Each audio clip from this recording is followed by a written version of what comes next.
With an economy in decline, rising small boat crossings, and escalating international threats, focusing on allowing 16-year-olds to vote in 2025 seems imprudent.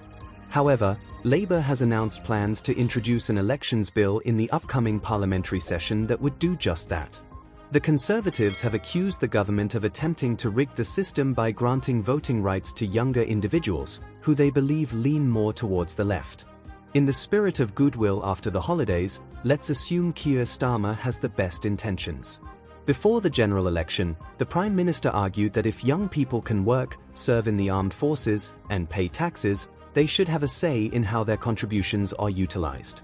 He stated, if you can work and pay taxes, and serve in the military, you ought to be able to vote. The principle of linking taxation to representation is a fundamental aspect of democracy. However, the Prime Minister's argument weakens when he mentions military service, as young recruits are not allowed to engage directly in combat. If Starmer believes that 16-year-olds are mature enough to help elect a government capable of sending them to war, it stands to reason that they should also be deemed capable of making life-and-death decisions in battle. Yet, that is not part of the Prime Minister's agenda because he recognizes they are still children. The age at which one is considered an adult has been set at 18 since 1970. If Labour is convinced that today's teenagers are more mature, they should be consistent in their approach. This would mean allowing 16-year-olds to enter pubs, get tattoos, marry without parental consent, and incur debt.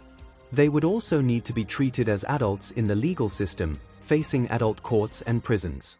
The government, however, does not plan to take such steps, believing that children still require protection from poor choices. This is why it is enforcing a smoking ban for anyone born on or after January 1, 2009. Children can no longer leave school at 16 unless they pursue further education, apprenticeships, or work part-time while studying. Sean Roberts from Unlock Democracy argues for granting voting rights to 16-year-olds, citing their ability to join the army, yet he also mentions the need to protect them in other aspects of life.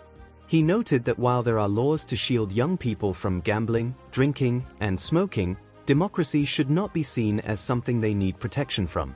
Research from 2021 shows that individuals under 25 are the most likely to engage in petitions and political campaigns, but less than half voted in the last election, significantly lower than older age groups.